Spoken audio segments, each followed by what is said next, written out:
નમસ્કાર. Right to education act એટલે કે આરટીઈ હેઠળ ગુજરાતમાં 2026-27ના શૈક્ષણિક વર્ષ માટે મફત પ્રવેશની પ્રક્રિયા શરૂ થઈ રહી છે. આ એક બહુ જ મોટી તક છે. તો ચાલો એના વિશે બધી જ માહિતી આપણે સ્ટેપ બાય સ્ટેપ સમજીએ. દરેક માતા પિતાનું એક સપનું હોય છે કે એમના બાળકને સારામાં સારું શિક્ષણ મળે. પણ જો આ શિક્ષણ એકદમ મફતમાં મળતું હોય તો? બસ આ આરટીઈ કાયદો એ જ સપનાને સાકાર કરવાની એક જબરજસ્ત તક આપે છે. તો સવાલ એ છે કે આ તકનો લાભ આપણે કેવી રીતે લઈ શકીએ? ચાલો જાણીએ. તો સૌથી મોટા અને સૌથી સારા સમાચાર એ છે કે ધોરણ 1માં મફત પ્રવેશ માટેની ઓફિશિયલ જાહેરાત આવી ગઈ છે. એટલે કે હવે એપ્લિકેશન કરવાની પ્રોસેસ બસ શરૂ થવાની તૈયારીમાં છે. જી હા, ખાસ કરીને જે નબળા અને વંચિત જૂથના બાળકો છે એમના માટે શૈક્ષણિક વર્ષ 2026-27માં ધોરણ 1માં મફત એડમિશન માટે અરજીઓ મંગાવવામાં આવી રહી છે. પણ સૌથી મોટો સવાલ કે આ અરજીઓ ક્યારથી શરૂ થશે અને ક્યાં સુધી ચાલશે? આ તારીખો ખાસ નોંધી લેજો, ભૂલાય નહીં. ઓનલાઈન અરજીઓ 4 એપ્રિલ 2026થી શરૂ થઈ રહી છે અને છેલ્લી તારીખ છે 17 એપ્રિલ 2026. યાદ રાખજો, આ તારીખોની વચ્ચે જ બધી પ્રોસેસ પૂરી કરી લેવાની છે. સારું, તો હવે સવાલ એ થાય કે કોણ એપ્લાય કરી શકે? મતલબ આ યોજનાનો લાભ કોને મળી શકે? ચાલો એની પાત્રતાના નિયમો સમજીએ. નિયમ એકદમ સીધો અને સ્પષ્ટ છે. જે પણ બાળક 1 જૂન 2026ના દિવસે 6 વર્ષનું થઈ ગયું હોય એ જ આ પ્રવેશ માટે લાયક ગણાશે. આ ઉંમરવાળો નિયમ છે ને, એ સૌથી પહેલો અને સૌથી અગત્યનો છે. આમાં કોઈ ભૂલ ન થવી જોઈએ. હવે જુઓ, અરજી તો ઘણા બધા લોકો કરશે, પણ એડમિશનમાં અમુક બાળકોને પ્રાયોરિટી એટલે કે અગ્રતા આપવામાં આવે છે. સરકાર એવું ઈચ્છે છે કે જેમને સૌથી વધુ જરૂર છે એમને પહેલો મોકો મળે. ચાલો તો જોઈએ કે આ પ્રાયોરિટી લિસ્ટમાં કોણ કોણ આવે છે. તો કોને મળશે પહેલો ચાન્સ? એડમિશનમાં પહેલો હક કોને મળશે? આ પ્રાયોરિટી લિસ્ટ જ બધું નક્કી કરે છે, એટલે એને બરાબર સમજવું બહુ જ જરૂરી છે.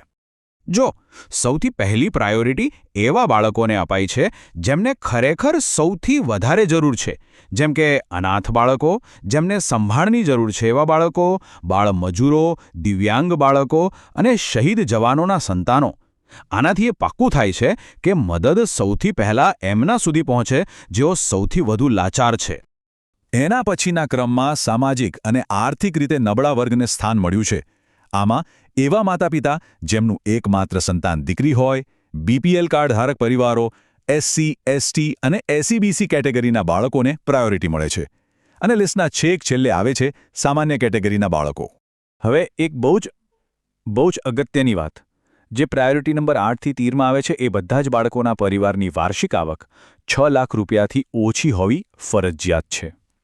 આ ઇન્કમ લિમિટનું ધ્યાન રાખવું ફરજિયાત છે હો. ચાલો હવે આવીએ સૌથી કામની વાત પર કે એપ્લિકેશન કરવાની આખી પ્રોસેસ છે શું. આ બધું ઓનલાઈન છે, એટલે સ્ટેપ્સ બરાબર સમજવા ખૂબ જરૂરી છે. ઓનલાઈન ફોર્મ ભરવા બેસો એ પહેલાં આ 4 ડોક્યુમેન્ટ્સ ખાસ તૈયાર રાખજો. બાળકનો જન્મનો દાખલો, રહેઠાણનો પુરાવો, જાતિનો દાખલો અને આવકનો દાખલો. આ બધા ડોક્યુમેન્ટ સ્કેન કરીને તૈયાર રાખશો ને તો અરજી ફટાફટ થઈ જશે. આખી પ્રોસેસ છે ને એ બસ આ 4 સિમ્પલ સ્ટેપ્સમાં પતી જશે. પહેલું, બધા ડોક્યુમેન્ટ્સ ભેગા કરો.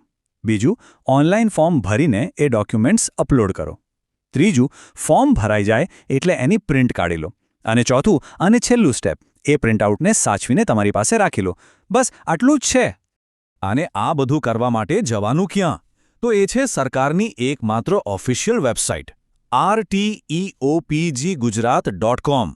ફરીથી કહું છું, rteopggujarat.com.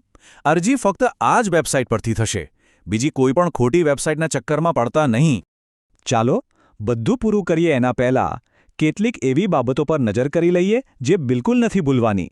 આ નાની પણ બહુ કામની વાતો છે. જે ધ્યાન રાખશો તો તમારી અરજી રિજેક્ટ નહીં થાય. તો શું કરવાનું છે અને શું નથી કરવાનું એ બરાબર સમજી લો. ઓનલાઈન ફોર્મ ભર્યા પછી જે પ્રિન્ટ નીકળે એને ફક્ત તમારી પાસે જ સાચવીને રાખવાની છે. આ પ્રિન્ટઆઉટને ક્યાંય પણ કોઈ પણ ઓફિસમાં કે સ્કૂલમાં જઈને જમા કરાવવાનું નથી. બધું જ ઓનલાઈન છે.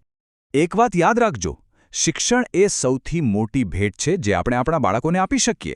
અને આરટીઈ દ્વારા મળતી આ તક એ ભેટને બધા માટે શક્ય બનાવે છે અને બાળકના ભવિષ્યનો પાયો ખરેખર મજબૂત કરી શકે છે.